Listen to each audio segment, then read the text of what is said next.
My phone connects to the infotainment center, so if somebody calls me, I can answer the phone and just talk, and it works through the magic of the car itself.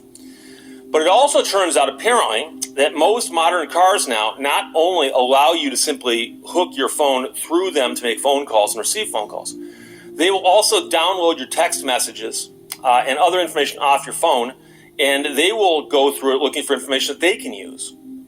And then, of course, they can make that information available to anybody else who wants it, including, law enforcement. And so a lawsuit got filed in the state of Washington about this, and it was filed as a class action on behalf of everyone who owned one of these cars against several of the car companies. And the Ninth Circuit Court of Appeals just dismissed the case. It was actually already dismissed, but they upheld the dismissal and said that, well, there's actually nothing illegal about this. And see, in Washington, they've got a law on privacy. And so somebody said, well, is this a violation of our privacy law? And the Ninth Circuit said, no, it's not. So as of right now, next time you get in your car and your phone is on you, remind yourself that, oh, by the way, the car itself might be downloading all my text messages and looking through it for keywords and perhaps selling information to people who want to know, like somebody who's looking for something.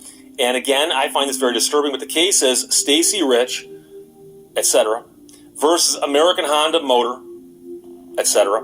And this is a case where the plaintiffs appeal the dismissal of their class action, alleging that American Honda Motor Company made unlawful recordings of their private communications. So they're saying also that, this stuff's being recorded in violation of the Washington Privacy Act. Okay? So, by the way, his entire opinion is less than 3 pages. Interesting.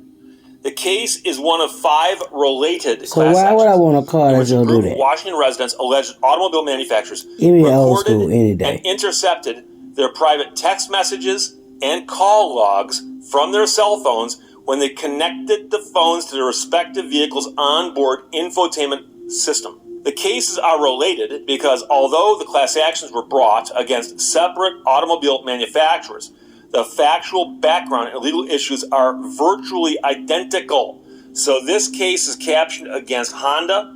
Previously, one had been brought against Ford, and there are others involved. And the court says, we affirmed the court's dismissal under 12b-6. We have jurisdiction pursuant to 28 U.S.C. 1291. And for the same reason set out in the Ford case, we affirm the dismissal of this case.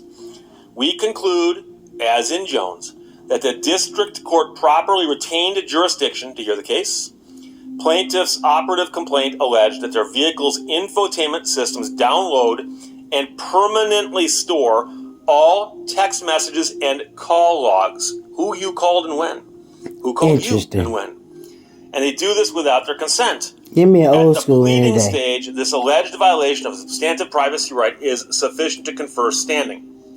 We also conclude, as in Jones, that the district court properly dismissed the merits of the claims under the Washington Privacy Act.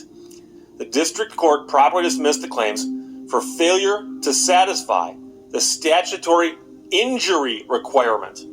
To succeed at the pleading stage of one of these claims, a plaintiff must allege an injury to his or her business, person, or reputation. Contrary to plaintiff's argument, a bare violation of the WPA is insufficient to satisfy the statutory injury requirement.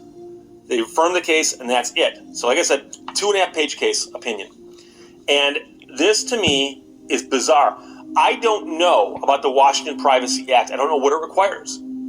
But this is a great example of something where you go, okay, I remember when I got in my car. When I bought it, the salesman showed me how all the different things work and says, oh, by the way, you can hook your phone up, blah, blah, blah, blah, blah. I'm relatively certain that buried in there somewhere was some terms of use, click here to accept, and buried in there is probably language that says, you agree to let us track all of your texts and all of your phone calls and all this stuff. And it's probably buried in there language the average person wouldn't recognize. Right. But it's not something the average person would expect. Do I really expect Ford